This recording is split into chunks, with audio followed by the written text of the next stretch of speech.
manangwaka opika pendedi eloko yango bozelaki yeye sango ya mokweke ya mbiji pona bino nyonso ba ressortissant sud ubangi bana ya gemena ya bino yango yo compagnie africaine d'aviation CAA na mokuse oyo amesana kopesa bilengi azongisi bavol na ville ya gemena désormais bokobanda kozwa 2 fois par semaine veut dire lundi na jeudi bavol vers Kinshasa gemena Kinshasa kasi bavol yango pe na avion bimpuka te kasi na Airbus A320 CAA elengi bangwaka boa elengi boa suka po moto eloba etumba na ngwaka opika pende akosa te po bompikiliki boa nango pardon CAA 30 ans d'expérience mokoka na service ya peuple congolais mokili emona pe ndima lelo asopeli bana gemena luxe ya mpepo pe savoir faire na ye na CAA mosala se mosala. Bon début de semaine à votre avis, merci pour vous aider pour télévision na pour la colonne info lingala journal il y a peuple pour le peuple mbote na bino atata maman to fongola journal pour l'autorité morale ya CRD Christophe Mbosso a présenté qui week-end l'équipe liboso ya Fikine ba candidat na bango ya Moamba Nadine Assona Fabrice Lundo bazaka na compte info lingala.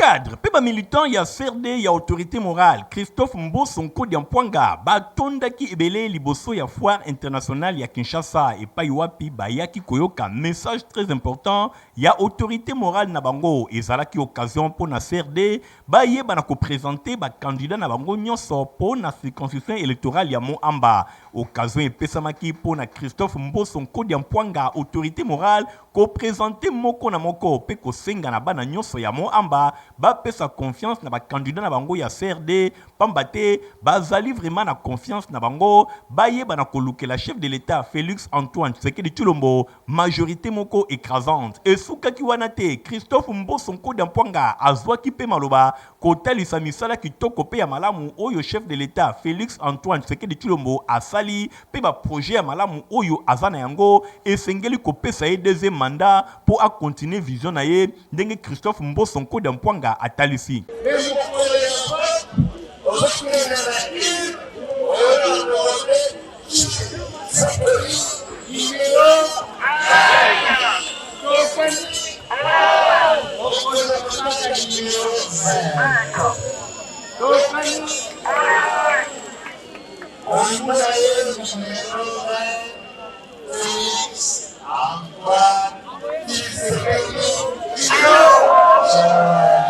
Nyonso wana balobi candidat na présidentiel ezali bongo candidat numéro 20 Félix Antoine Tshisekedi Tshilombo oyo azali président en fonction pe bana nyonso ya CRD ba voter ba candidat na bango pona kozwa majorité écrasante ndenge patriarche Christophe Mbosso Nkodi Mpwanga abetisete.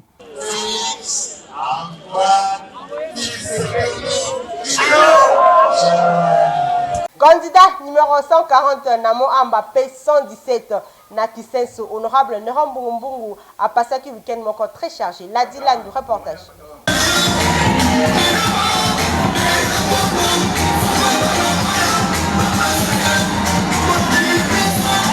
Week-end de Zalaki très chargé pour le numéro 540 na députation nationale na Moamba P numéro 117 pour la provinciale na Kisenso honorable Nerambungu Fumabanga Moyo oyo asangisaki plus de 1000 mamas na salle de fête na ye oyo zwami na quartier Bikanga na commune ya Kisenso ezalaki bongo ba mama batekaka na wenze ya hai bayaki ebele pona kolakisa attachement na bango epai ya Fumabanga Moyo honorable Nerambungu oyo atalisaki bango projet de société na ye biloko nyonso ya malamu oyo ye amesana kosala akokoba kaka kosala yango pambate azali moto ya sikate ayebi pasi ya Kisenso pe ayebi pasi ya Moamba atiaki na mama esengeli bakeba na bayaka pe bakimaka koluka kozaba voix pe kosundola population ezali eloko malamu te asengi ba mama nyonso baza na vigilance moko ya makasi pona ba élection ya le 20 décembre message ya honorable Nerambungu ezalaki capté 5 sur 5 ba mama nyonso batondisamaki na esengo pamba te apesaki bango cadeau surprise ya maputa ndenge kaka bozali komona na ngambu na bango pe bayaki na ba cadeau ya ndenge na ndenge pona kopesa na Fumabanga Moyo pe kolakisake bango nyonso baza na sima ya numéro 540 pour la députation nationale na Moamba pe numéro 117 pour la provinciale na Kisenso na micro ya Info Lingala bango nyonso balobi bazali sima ya Fumabanga Moyo. Honorable mwana biso abanga moyo mwana biso amabele alatisi biso to sepel pe amakasi to fongole lien porte ndaba pambole penaki liboso mwana malamu akabaka. Na nsima ya salle de fête na ye oyo ezwami na quartier Bikanga akendaki na base na ye na quartier Riflar toujours na commune ya Kisenso epai wapi etuluku ya bamama bazalaki lisusu wana mpona kozela ye ntango bamonaki mfuma banga moyo akotaki esengo ezalaki makasi message ezalaki se moko numéro 540 pour la députation nationale na Moamba pe numéro 117 pour la provinciale na commune ya Kisenso bamama nyonso ya quartier Riflar balobi si ba vota Nero Mbungu même avant l'élection bango nyonso bazaka kasimana ye kado ya maputa pe epesamaki kuna ba mama nyonso ya Riflar ba sepelaki ba binaki balobi surprise ekozala soki mokete candidat numéro 540 na députation nationale pour na Moamba pe numéro 117 na commune ya Kisenso et si ba voter mona mabele na tata na ye na mama na ye na ye mobimba mala kala na ye le hotel na stepel ezamba batekela mapona voter ide zaki na voter déjà amisusu ba ye na ba base ka tang ba yoki ba élection mais Nero Mbungu baso banda kala mana ena deke lelo to komina ma famille bosimba ke bana nyonso ya Moamba balobi bazali sima ya honorable Nero Mbungu mfambanga moyo numéro ezali moko 540 pour na national P117 pour la provinciale na commune ya Kisenso nyonso wana ezali kotalisa ke misala kitoko babosa na kayango te mfuma banga moyo vanda na yo Moamba moto azali te. Docteur Jean-Jacques Yanga, candidat numéro 396 pour la circonscription électorale Yafuna, a fongola qui campagne électorale na kitoko kuna na Selembao. Héritier Mapine, mi reportage. Commune ya Selembao eyindaki na ndenge ya kosakana te pour le lancement ya campagne électorale ya Docteur Jean-Jacques Yanga oyo azali bongo numéro 396 bosimba ke bana nyonso ya funa ba retenir numéro oyo numéro 396 carnaval moko ya kafu ebandaki na avenue du 24 novembre et pa wapi population bayaki ebele na rythme ya fanfare pour na ko accompagner candidat na bango numéro 396 Docteur Jean-Jacques Yanga oyo azali gynécologue obstétricien munene na mboka na biso République démocratique du Congo na mbala moko esika ya manif et bandakate et bandi ba groupe folklorique et betaki pe le patriarche Docteur Yanga Kidamene Yvon papa moboti ya Docteur Jean-Jacques Yanga azwaki maloba pona kotalisa misala ebele ya malamu oyo ye asala pe aye ko bénir mwana ye Docteur Jean-Jacques Yanga kopesa ye mokakoswa pe kotika ye epai ya population nyonso ya funa bayebake azali kotambola kaka na batrace ya papa na ye ndenge balobaka tel père tel fils na mbala moko ye moko Docteur Jean-Jacques Yanga azwaki maloba pona kotalisa projet de société na ye oyo ezali ko prôner bien-être ya population ya funa surtout na makambo etali santé pe na makambo etali formation professionnelle funa nde mboka na biso na yawa pona ko bandawa pe na kosukisa pe awa papa lobi na bino abanda sala mingi asali pe makambo ebele ngai pe na ekolandaka lokolo wana bosimba ke milulu oyo ezalaki vraiment ya kafu bana nyonso ya funa batondisamaki na esengo babinaki bayembaki basepelaki balobi bango nyonso le 20 décembre na nsima ya Docteur Jean-Jacques Yanga numéro ezase moko numéro 396 pamba te bayebi misala kitoko oyo Yanga azali kosala pe oyo papa na ye patriarche Docteur Yvon Yanga Kidamene professeur monene asala bakobosa na yango te numéro semoko 396 elongo na Docteur Jean-Jacques Yanga. Mwana mboka Arsène Kingo, candidat na députation nationale pour la district ya Moamba, aza numéro 102, pe na provincial na limité aza numéro 90. Aksala ki dimanche activité ya kafu pour le lancement ya campagne électorale na ye. Nadine Asona. Candidat numéro 102 pour la députation nationale na Moamba, P na provincial numéro 30 point na commune ya Limete ye nani Arsène Kingo papa solution asangisaki état major ya campagne na ye na espace Bikapi kuna na Fikine ezalaki nde somo kuna ayebaki na kopesa bango mot d'ordre afin que bazala efficace na terrain pendant période ya campagne électorale. Bosimbake Arsène Kingo azali cadre na parti politique oyo babengi aposem ya autorité morale Abdon Etina bakiselaka le mutu na milulu oyo ba présenter ki pe quelques cadres oyo ya aposem bazalaki wana ko bakisa na ba cadre ya fondation na ye Fogmak pe équipe ya campagne oyo ako travailler na bango kuna bazwa ki sur place ba utile nyonso ya mosala pe bongo na bongo pasali na nzambe bazalaki présent pasambelaki makasi po na candidat Arsène Kingo papa social équipe ya campagne pe bibundeli nyonso ya campagne na sima wana Arsène Kingo azwaki maloba po na koyebisa na équipe na yeke ba se comporter malamu pendant période oyo baye basolo na kozala ba mobilisateur balala te balamuka po ete ba gagner maponomi oyo. Lelo ezaki mokolo ya lancement ya campagne na biso. Donc to lancer campagne ba moni oyo biso to sali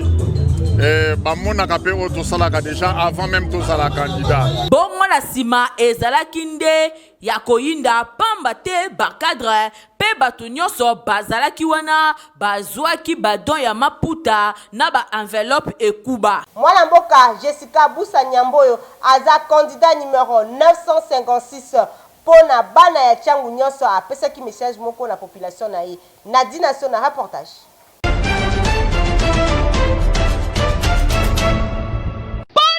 Élection ya députation nationale na circonscription électorale ya Tchangu numéro eza semoko bokanga bien numéro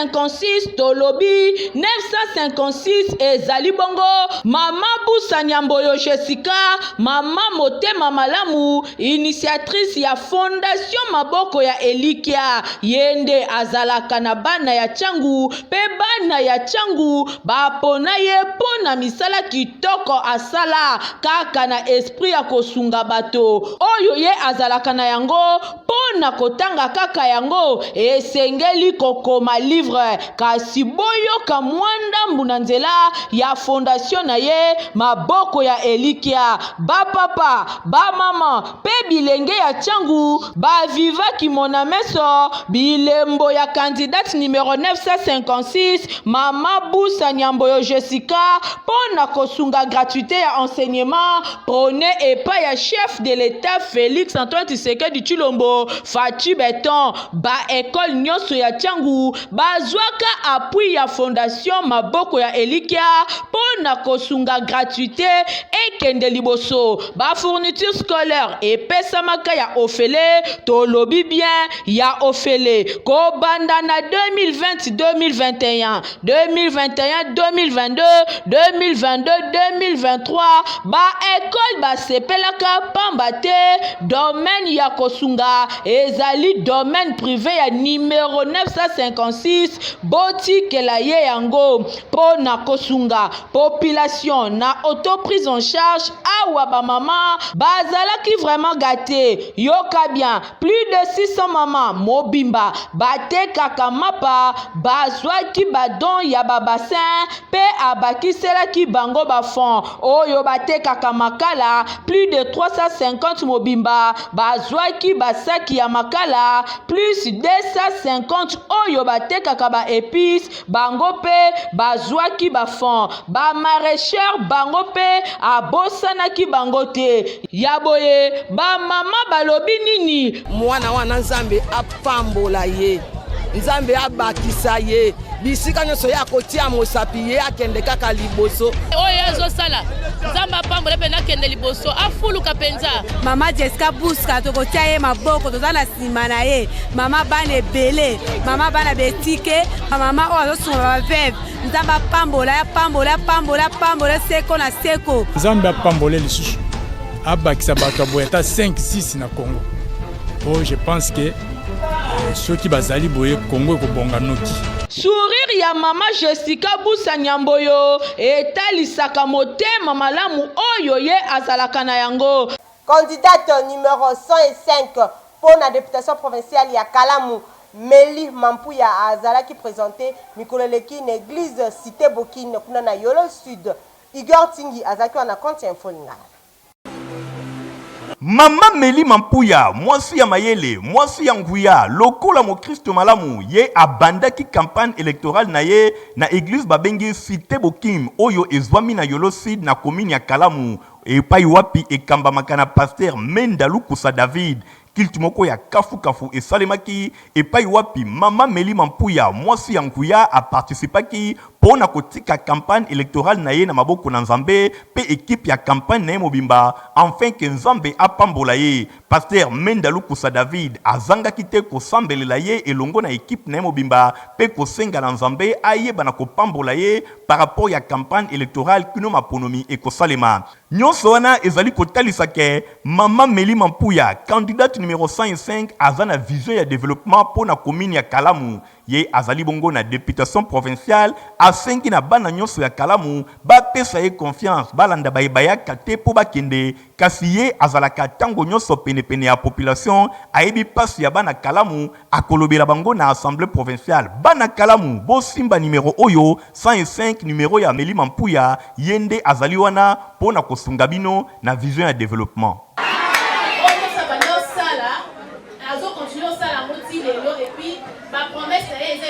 Donc, nous avons et les locaux s'est présenté Liboso la Bino comme étant candidate à Kalamu. Numéro de la Résa 105.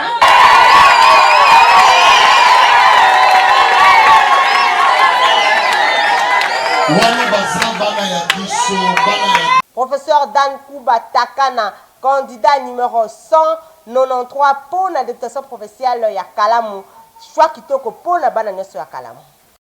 Na bino nyonso ya commune ya Kalamu bolingi emploi pe transformation na commune na bino oyo ya Kalamu ya bino yeyo numéro 193 pour la députation provinciale ya commune ya Kalamu professeur docteur Dan Kuba Takana mwana ya Kalamu ya solo Kalamu ekotela na makila azana ba idéologie ebele pour na bino bana ya Kalamu bozwa misala Bosimba qui a la capacité ya co-créer 32 000 emplois pour Nabino. Professeur Dan Kuba Takana, numéro 193, candidat député provincial ya commune ya Kalamu. Ba innovation et belé azala pona bozala bongo na bamisala ebele Trans Kalamu eza société ya transport pona commune ya Kalamu. Professeur Dan Kuba Takana numéro 193 alobi commune oyo eza na pouvoir ya ko créer ba société lokola Kalamu carrière na rivière Kalamu pona kobimisa bazelo oyo ezalaka wana Kalamu sécurité pona ko engager bana ya commune ya Kalamu basa la bongo sécurité à malamu ba ko créer lisusu ba parking pe ba marché ya ekozala ebele awa na commune ya Kalamu école de métier pona ko former ba mécanicien ba tôlier ba charpentier maçon chauffeur tala misala oyo ekoki kozala créer awa na commune ya Kalamu soki bosali choix moko utile bo voter bongo numéro 193 professeur Dan Kuba Takana boyoki bana ya commune ya Kalamu ya bino yeyo numéro 193. Ruli Mapendo aza candidate na députation provinciale pour na Kitambo aza bongo numéro 16.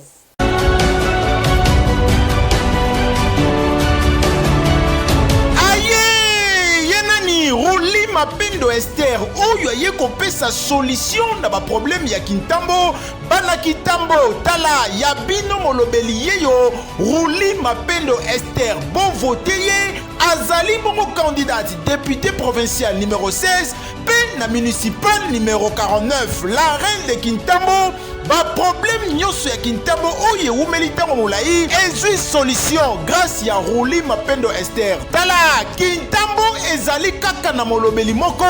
yeyo Ruli Mapendo Esther oyo azali bongo numéro 16 na députation provinciale pe numéro 49 na municipal. Yo ozali mwana Kintambo komikosa na yo te kanga ba numéro oyo malamu numéro 16 na provincial pe numéro 49 na municipal. Tala mutoye na ba solution ya problème ya commune ya Kintambo yeyo mama Bopeto Kintambo Telema Ruli Mapendo Esther oyo azali bongo vrai natif ya commune ya Kintambo commune ya Kintambo yebi ya kitoko.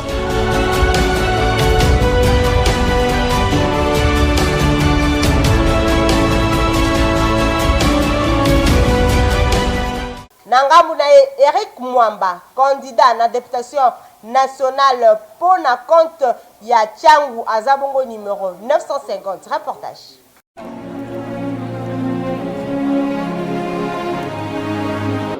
Toujours pene ya population na ye, l'homme aux actions concrètes, Eric Mwamba, azali candidat na députation nationale pour la circonscription électorale ya Tchangu. Numéro 950. Ba œuvre na ye, eza kotalisa bolingo na ye, na base na ye, ndeti awa. Asunga ki population pour na masolo o etali pont. Ki parate, mais yo dans sala, ça peut pas voler paperi.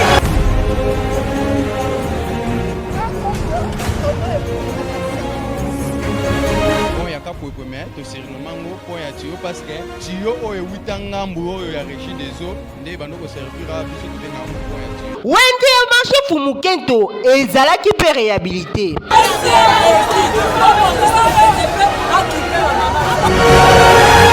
atongaki ba centre pour la population na ye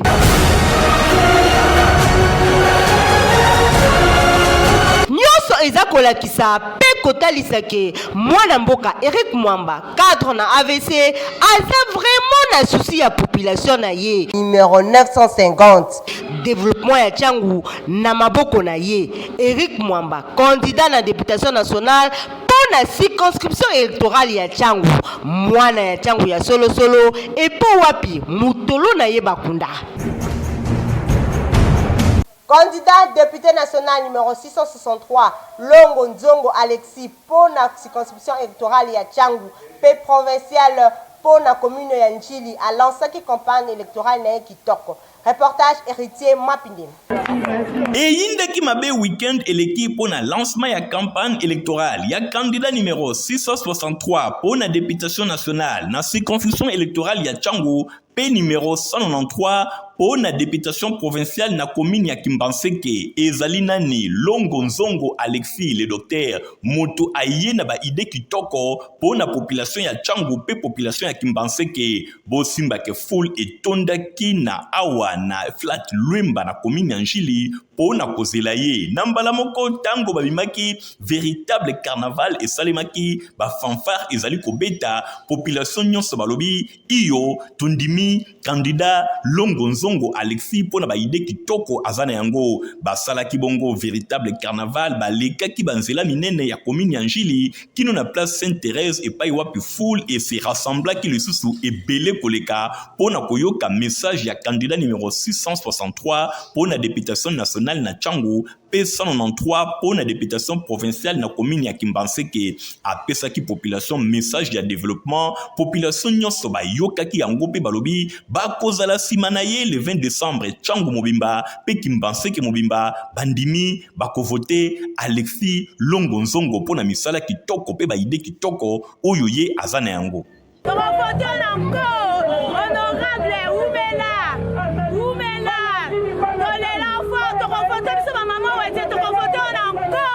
Naye kubanda na pesa maloba na peuple naye na peuple congolais na bana Tchangu na pesa message oyo ya maponami o ezali circonscription électorale na ngai nazali moko ya ba lobeli na bino botinda ngai na parlement bo voter ngai massivement na commune ya Kimbanseke na 198 et na national na 663. Bosimba ke kaka sur place ba consultation gratuite et salemaki ndenge kaka a mesana ko sunga population ba ibazana maladie nyonso ba salisaki bango ba examen ya ndenge na ndenge pe ba ibaki ba itana bango population nyonso ba sepeli kitoko balobi ba ide oyo longo nzongo Alexis azana yango ezali ya ko négliger te bo pesa yi confiance le 20 décembre 2023 azala molobeli ya population bokomona changement na mboka.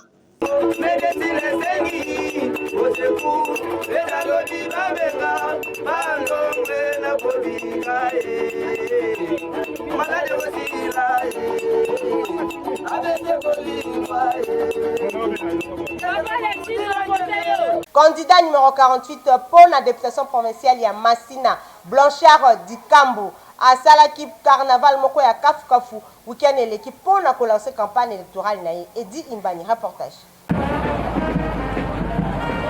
Candidat numéro 48 pour la circonscription électorale ya Massina Blanchard Dikambi alansaki campagne na ye weekend eleki na carnaval moko ya Kafu oyo ebandaki na route Bekatef epai wapi bana Massina base mobilisaki ebele pona kotalisa soutien na bango na vrai mwana ya Massina oyo ayebi mabele malamu. Candidat député provincial numéro 48 Blanchard Dikambi oyo na lié ya meeting a pesaki message moko simple pe profond et pa ya population ya Massina kuna atalisaki projet de société na ye kuna alobaki oyo asala pe oyo akosala soki bana Massina ba pesi confiance. Tout ça ba blague pendant 15 ans au comité de conscience comité ya Massina ya sika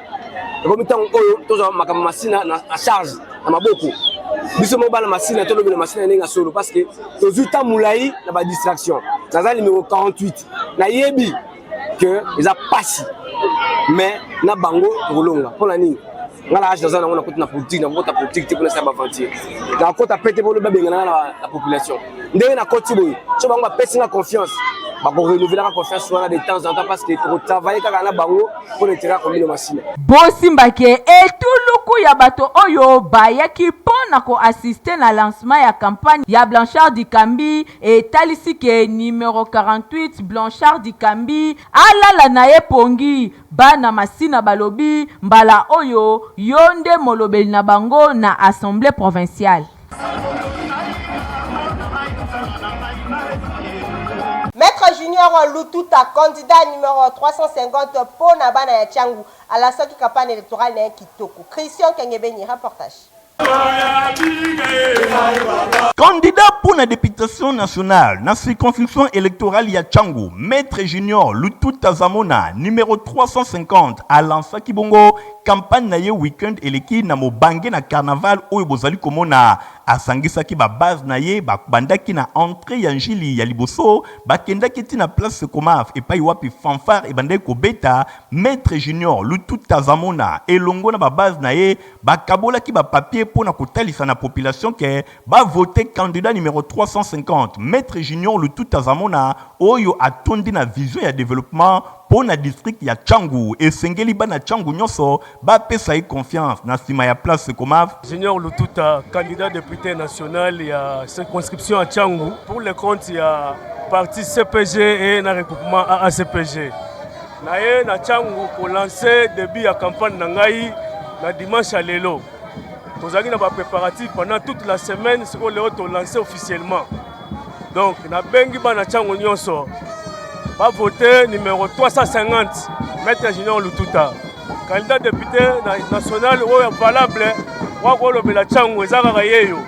Bana Tchangu aussi va adopter, Babeleli Yango, Bangomo Balobike Nazama Tembela Simandaku, Ngana Ipsaki Bango Tchangu na Motema. Ezabongote. Bosimba ke population nyonso ya Tchangu ba komini ya Kimbanseke, Njili, Nsele, Maluku, ba poni na bango elongo na Massina, candidat numéro 350 Maître Junior Lututa Zamona na simawana ba luka kilisusu na ba veni ya ndenge na ndenge point de chute ezalaki bongo na espace Kimbuta epai wapi bazwaki message ya encouragement. Maître Junior Lututa Zamona alobi na bango ba se déployer na terrain pour na combattre campagne afin que population ya Tchangu ba voter candidat numéro 350 pour bazala de cité Maître Junior Lututa Zamona. bozalaki ebele mpona kolanda info lingala journal peuple pour le peuple. Merci na fidélité et confiance. Au revoir. CAA ai etumba na ngwaka opika pendedi eloko yango bozelaki eye sango ya mokweke ya mbiji mpo na bino nyonso baressortissant sud ubangi bana ya gemena ya bino yango yo compagnie africaine d'aviation CAA na mokuse oyo amesana kopesa bilengi azongisi bavol na ville ya gemena e désormais bokobanda kozwa 2 fois par semaine veut dire lundi na jeudi bavol vers Kinshasa gemena Kinshasa kasi bavol yango mpe na avion bimpuka te kasi na Airbus A320 CAA elengi